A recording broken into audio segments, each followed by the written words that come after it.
Hey guys, it's Randy with Lowbuck LS here again, and it is a rainy day up here in Canada, so you can probably see the rain on my window there. This week we are going to talk about the Russ K idle configuration, way of getting your idle base airflow dialed in. If you've been following my channel, you've seen in the last couple of weeks I've posted a couple idle tuning videos after I did my cam swap, and on one of those a couple guys commented. Randy Richardson was one of them. Suggested that I look into this Russ K method of getting your base idle airflow set up, and so I did check that out, and it looks pretty interesting.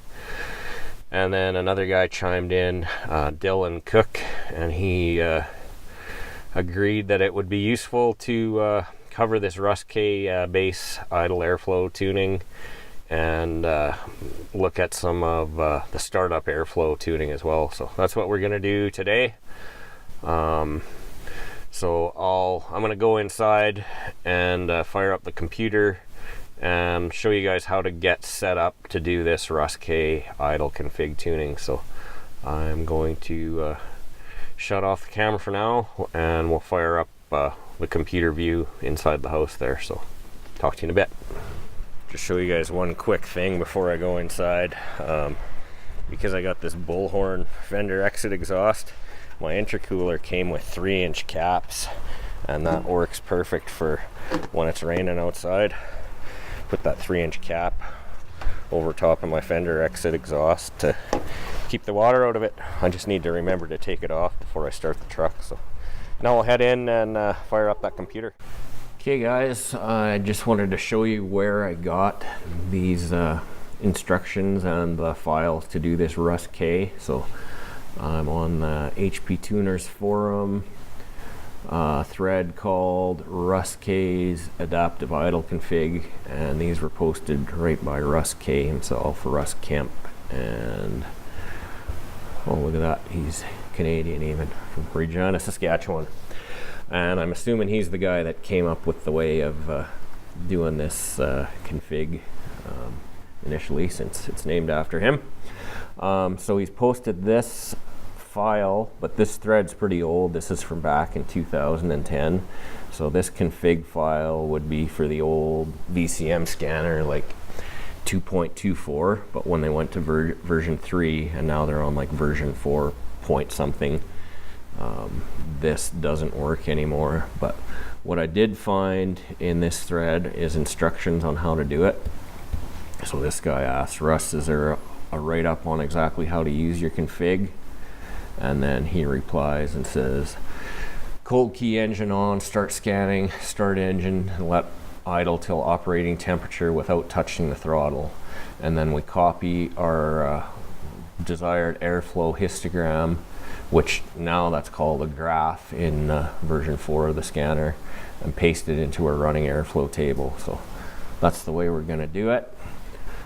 And then I found this thread called Idle Airflow Config Help, and this is a little newer. It's from 2016, and here he's posted the files that will work with the newest version of the scanner. So he's got the channels, the charts, and the graphs, and then we scroll down a little more and he's got the math parameters for short-term and long-term idle trims in gear and in park and neutral. So I downloaded all those files, put them in a folder under HP Tuners, your VCM scanner. I just made a folder called Russ K, and I've put those 5 files in there. So now we'll go into the scanner and get these all set up. So as you can see, I've got a blank scanner. I've taken out, oh, I missed taking out one of my old channels there. So taken out all my old channels and graphs and charts, and we're gonna install these ones from Russ K. So first thing we're gonna do is put in the math parameters. So you go to the Tools tab. Actually, first I'll just show you I'm working with version 4.42, which at this time in June 2019, this is the latest stable release of VCM Scanner. So like I said, we'll go to add these math parameters. We'll go into tools, math parameters. I've already got a couple in here from my wideband and my wideband O2 error, which you can see in one of my earlier videos how I did that. So we're going to go into user math 3 and just load this short-term, long-term idle trims in gear from Russ K. And then the other thing we've got to check, I'm assuming he's got this right, when we load the list of channels, we have to make sure that we're logging short-term idle adaptive trim and long-term idle trims in gear and AC off. And then we'll do the other one for park and neutral.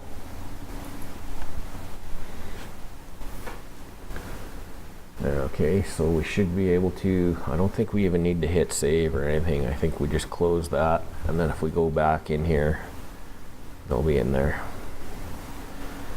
So now we'll add channels. So we'll go to open channel config, and I'm in this Russ K folder. We'll go with idle airflow channels and hit open. And there's all the channels that he's wanting to log. I'm gonna get rid of a couple of these, like this one. I don't know what that is, so I'm gonna get rid of it. And then I don't need these short and long-term fuel trims because I'm running that 3-bar enhanced OS, which is pure open loop speed density, so it never does get into closed loop. So basically I don't have fuel trims on my truck. So basically you just highlight the channel you want to remove and then you can hit the delete key and all. So I've got rid of those 4 channels. Now we'll go into the graphs. If you right click in the graph area here, go to graphs layout and then open layout file. Same thing, we'll go to this Russ K folder, get our idle airflow graphs. Oops, gotta highlight it first. And same deal, I don't need this long-term and short-term fuel trims in my, that'd be useful if you had like a stock vehicle that had all the factory O2 sensors and ran in closed loop or MAF control strategies, but doesn't apply to my truck, so I'm going to get rid of it. And now there's a little bit of tweaking we need to do to these. If you look at, so we're in the short-term and long-term idle trims in park and neutral, and right now it is looking at one of my wideband O2 user maths, so we got to change that and look at the right user math parameter. So went into that parameter selector down at the bottom, there's user defined, and we are dealing with park and neutral right now, so I'll click on that one. And I think these like column headers are out as well. I'm just going to look at the editor for a second.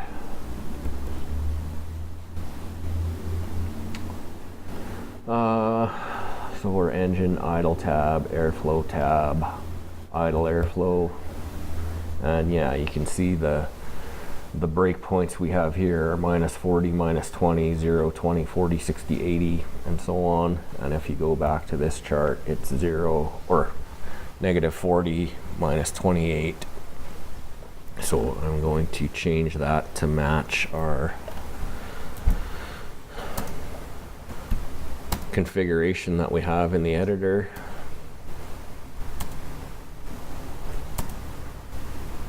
probably a way you can cut and paste this, but I just typed it in, and then we're gonna I think we're gonna have to go change this in the other charts as well. So we'll copy that, go into this one and paste it here,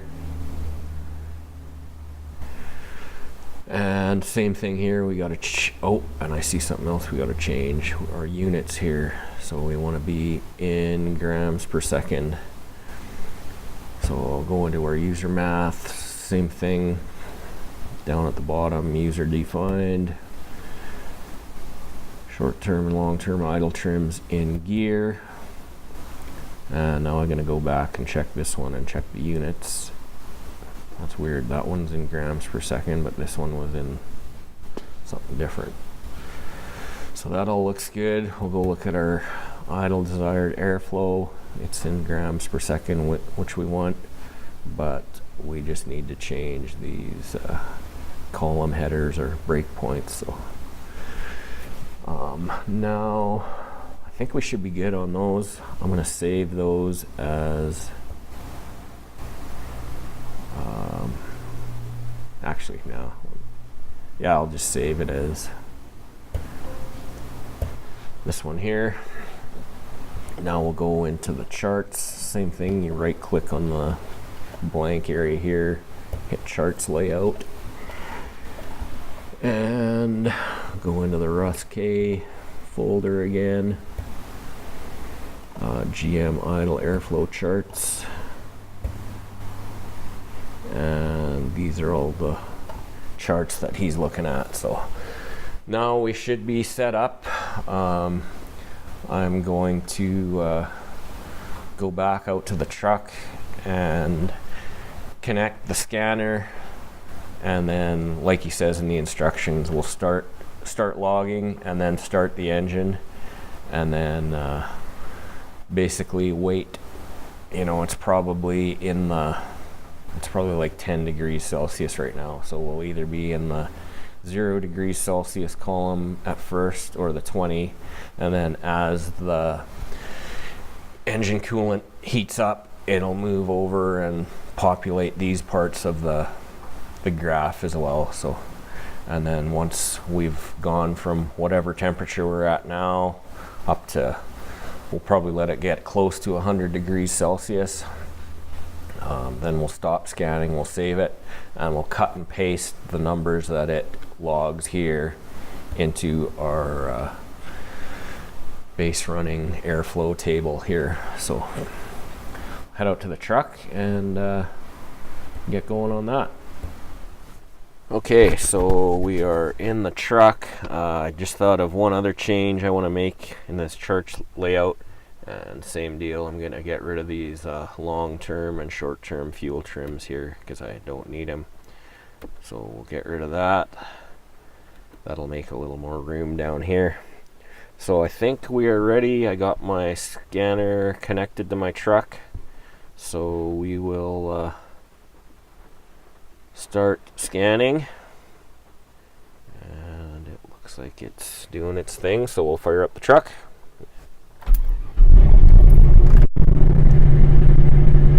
Actually started pretty decent for being a cold start.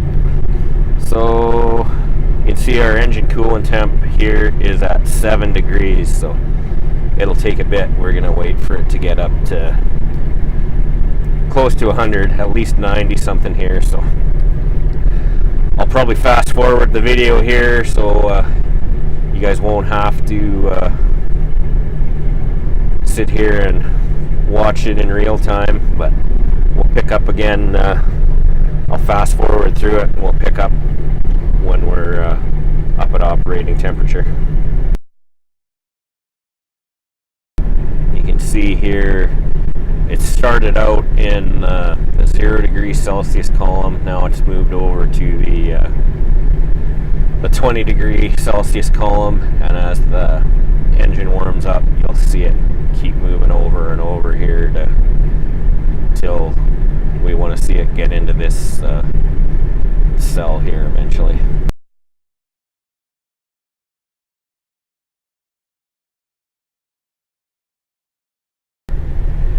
Okay guys, so it's taken about 25 minutes to get here, but we're finally up to 90 degrees Celsius, which is basically our normal operating temperature, and it's been running long enough.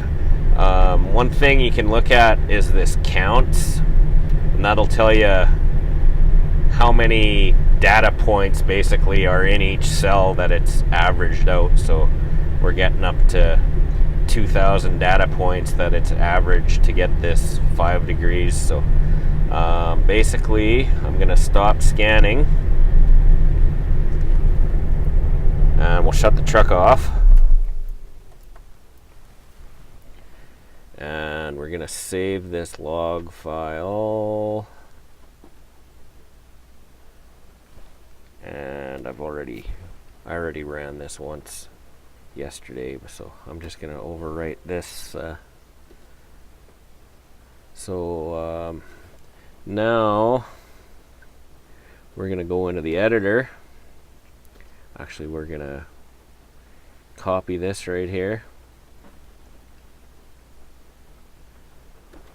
So this was done in Park. So now to do this properly, we've got to let the truck cool down to stone cold again, and then run through this whole procedure with the truck in drive. So, but for now, we've got data that we can go in to base running airflow, idle airflow, and I just want to look at this again. So we're going from 0 degrees to 100 degrees.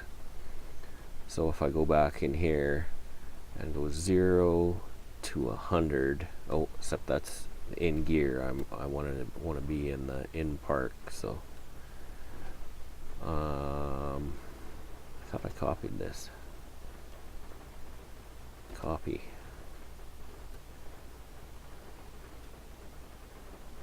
Now we'll go paste.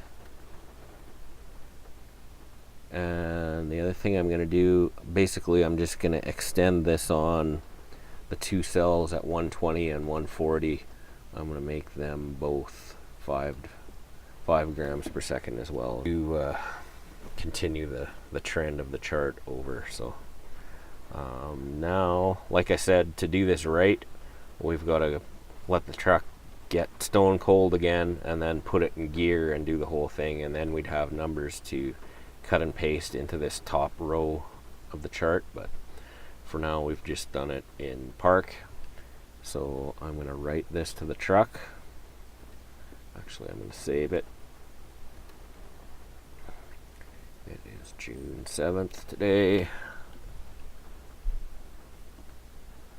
And I'm going to turn on the key, write this to the truck.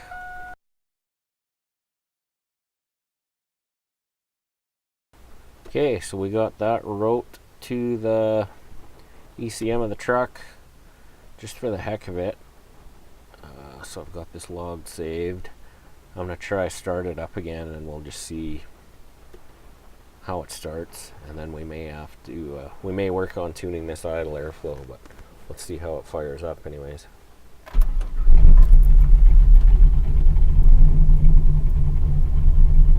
Not bad. You can see the RPM here. It kind of took a bit for it to get up to where it needed to be, so I think it could use some idle airflow there. So yeah, we'll I'm going to configure my scanner a little differently here for doing that startup airflow tuning, but so we'll take a quick break here. I'll get my scanner reconfigured, and then we'll work on our startup airflow. Okay guys, so I got my scanner configured here to do some startup airflow tuning. So basically I got rid of a bunch of stuff on the chart here. So all I'm looking at is idle desired RPM, the actual RPM, and the startup airflow. And then in my list of channels, I just added this startup airflow channel. So we'll hop over to the editor here for a second and look at the parameters that affect your startup airflow. So it's under engine, idle tab, airflow tab, and it's these ones right here. So the startup airflow that's being logged with this parameter, and what controls how much extra air the ECM adds at startup, is a combination of your friction airflow. So right now I think the engine is at 80 or 90 degrees Celsius because I just did that Russ K test, so it's still warm. So the friction part of the startup airflow is going to be adding 2 grams per second, and then it's going to decay at a rate of 0.05 grams per second, and there's going to be 5 crankshaft revolutions delay before that starts decaying. Now let's look at, so like I said, the startup airflow is basically adding these two numbers together, the friction airflow number, which is 2, and the startup airflow number, which right now will be 0. So basically when we go to graph this right now, all of our startup airflow is coming from that friction component. So let me connect to the truck here, and we will start it up. We'll start scanning. Oops, I gotta wait for this to, oh yeah, key's off. Gotta turn the key on first.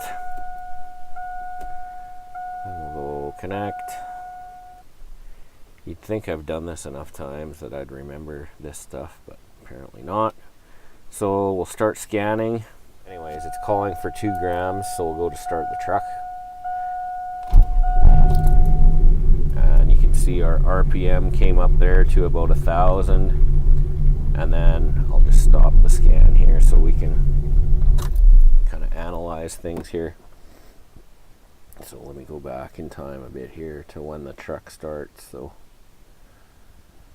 right at startup, so we've got 2 grams of idle startup airflow, and like I said, that's all coming from that friction. That number is coming from this chart right here, because what's our coolant temperature at? 86 degrees C. So that is where we're getting this 2 grams of startup airflow. So we're at, startup happened at 11 o'clock, 11:47 and 18 seconds. So it's taking about, so this is that friction decay. You can see this slope right here is how fast that friction decay is taking airflow out. And then by 21 seconds, it just drops right off here. And by 21, almost 22 seconds, we're at 0 for startup airflow. So that actually is pretty good. We have a little bit of a RPM flare here at startup, which is what we want. So I'm pretty happy with the way that works. But just to demonstrate, let's go in and zero out that friction. So I'm going to go in here. I'm going to make these all 0. And then we'll write that to the truck. So basically, this next time we go to start, it's not going to have any startup air compensation. So we'll see, our RPM should look a lot. It'll probably struggle a bit to get up to its initial, or it might overshoot and then sag down. We'll see what happens, or how it reacts with no help from the startup airflow. So we'll connect again, start scanning, and we'll go to start the truck.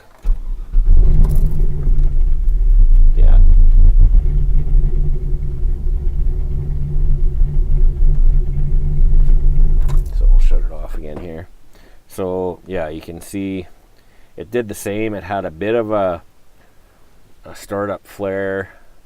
You can see right here it's at 973 RPM, but then it dips down right after that because it's not getting any help from this startup airflow, and now it's down to like 360 RPM. So what I'm gonna do when I'm done with this is just go back to those friction settings that were in there, but just for the sake of learning here, let's try and fix this dip in the RPM by messing with that startup airflow table. So let's go in here.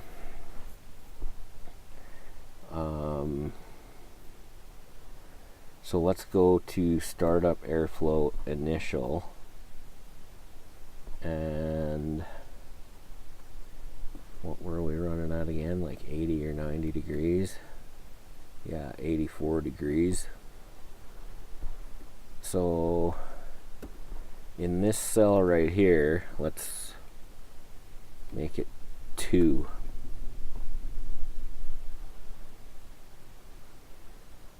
And I'm going to do the one beside it as well. I might as well do that one too. So we'll write this to the truck.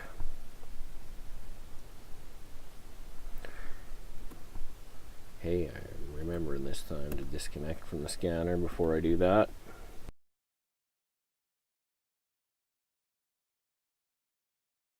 Okay, now let's go back to the scanner. Try another startup here. See how it looks now.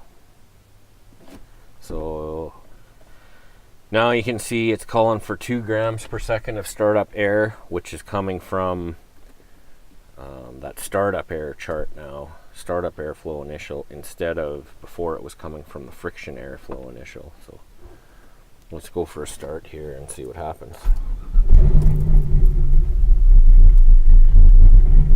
And we basically, so you can see we had our 2 grams of startup air, but it decays really quick. Like basically it took the startup air out too fast, and it still had a big dip down here and went down to 400 RPM. So let's try and figure out how to basically make this slope more gradual. So I think we got to go in here, and this decay number, let's try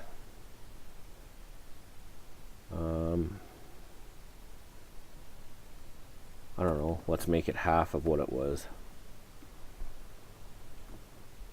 and write that to the truck. While it's doing that, I'm just going to go back in here and let's see how many seconds it took to so we're at 11:53:55 basically.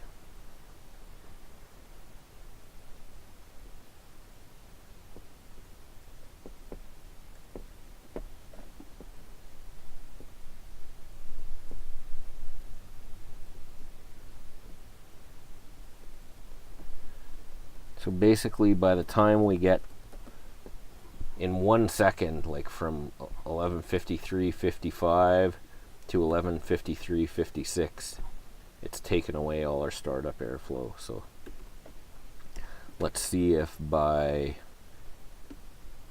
changing that decay number, my theory is that this slope it should decay half as fast, so it should come down more gradually like that. So let's connect and see if my theory is true. So same thing, we're calling for 2 grams of startup air, but my theory is it should taper off less aggressively here. So let's see if that's actually true.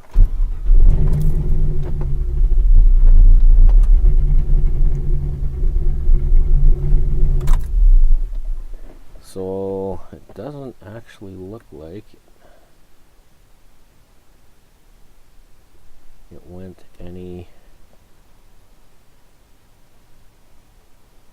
took any longer to take that out. So right there we are at 11:56:36.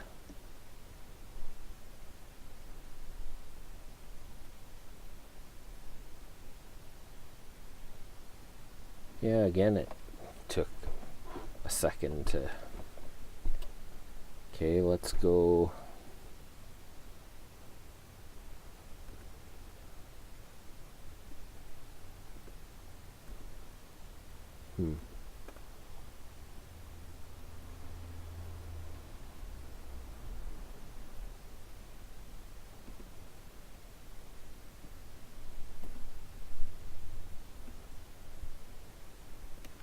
Let's go even lower, just I want to see if this has an effect.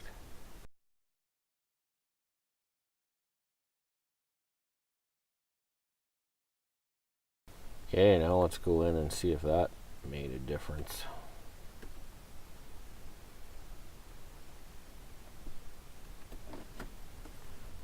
I think it did.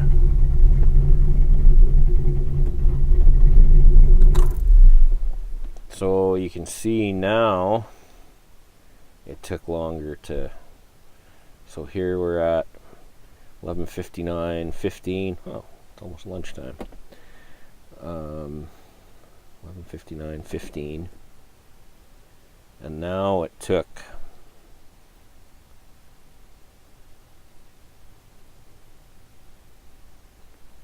like a good 4 seconds before it tapered off.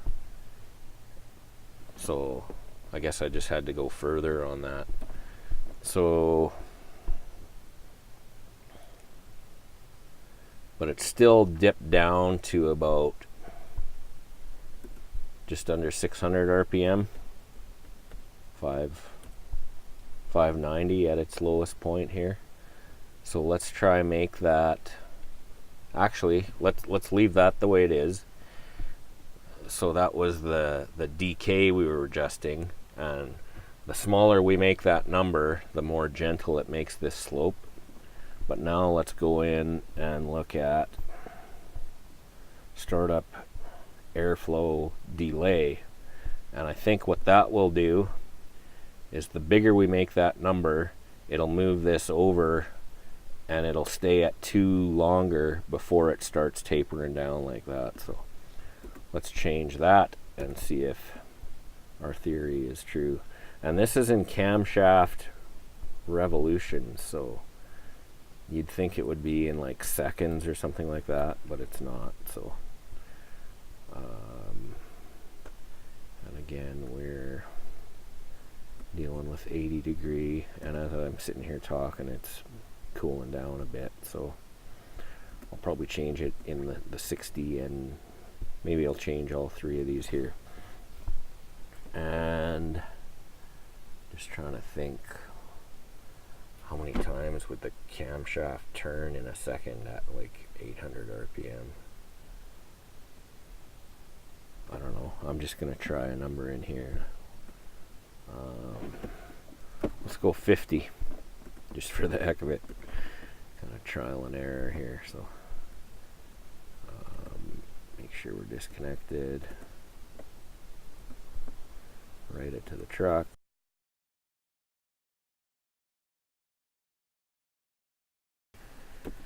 Okay, connect again. Start scanning, and like I said, this time I think it'll stay flatter for longer before it decays off.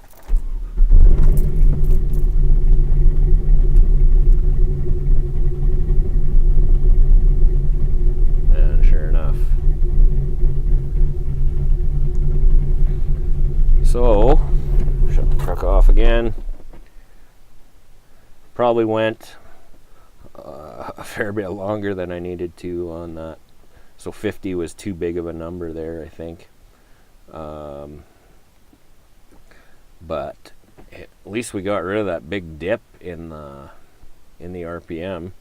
So we started at 12:03 and 6 seconds, and it actually kept that for a good 6 to 13 seconds. So basically 50 camshaft revolutions is equal about 6 or 7 seconds. So I could probably take that to about, I don't know, what's a quarter of 50, 12 and a half. Let's try go back in here.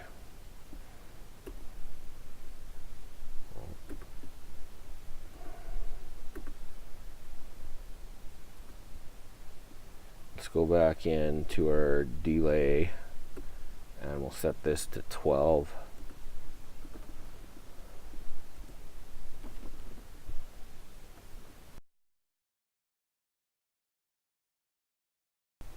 Basically, we just want that delay in there long enough to prevent that big dip in the RPM that was happening before. So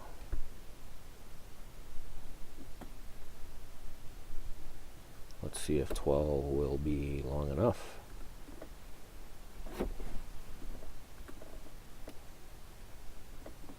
Try it again here.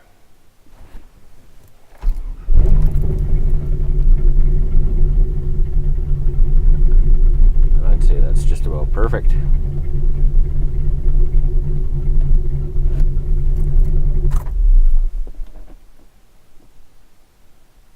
So yeah, now we have our 2 seconds in there long enough, basically just long enough for it to avoid that big dip that was happening when we had no startup airflow compensation. And then once the RPM is back to stable, that startup airflow tapers off. So basically that's how it works. We'll go back in here. Remember to disconnect. So, and it works the same way for the friction airflow, but I'm not going to mess with that just because I didn't do anything internally to the engine that should change the amount of friction on startup. So basically, yeah, that's, so just to review these parameters again, startup airflow initial, that's basically the number of grams per second that it's going to add right at startup. Startup airflow decay, that's how fast that line is going to taper off, and the smaller the number, the slower it's going to take airflow away. And delay is how long it's going to wait until it starts taking airflow away. So right now I'm going to go back to put my friction airflow back to what it was before, and I'm just comparing to an old file here, so I can copy those numbers, put those back to what they were before we started messing with them. The startup airflow decay was at 0.8. Startup airflow initial, this I am going to add a little bit just because I think when it was colder it was having a bit of trouble. So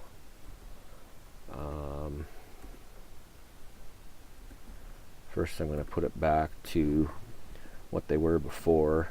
Now I'm going to take this whole table and add 1 gram per second, and that'll, oops, that's not what I wanted to do. Undo. That's what I wanted to do.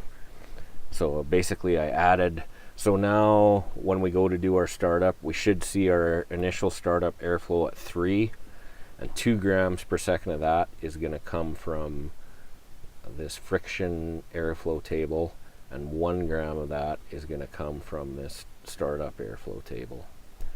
And then our startup airflow delay, I'm just going to put back to 0. So now we'll write that to the truck.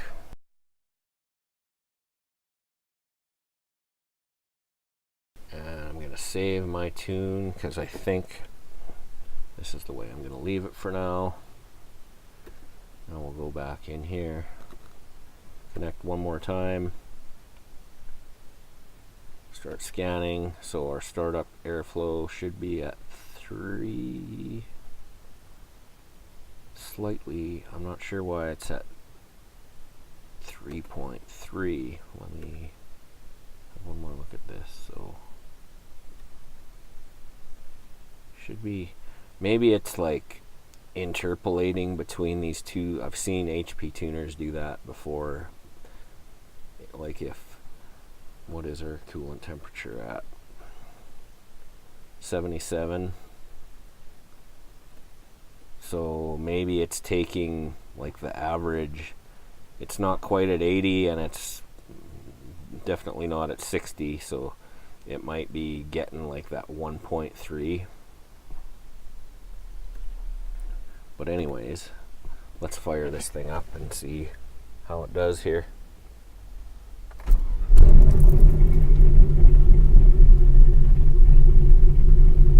So that looks pretty good.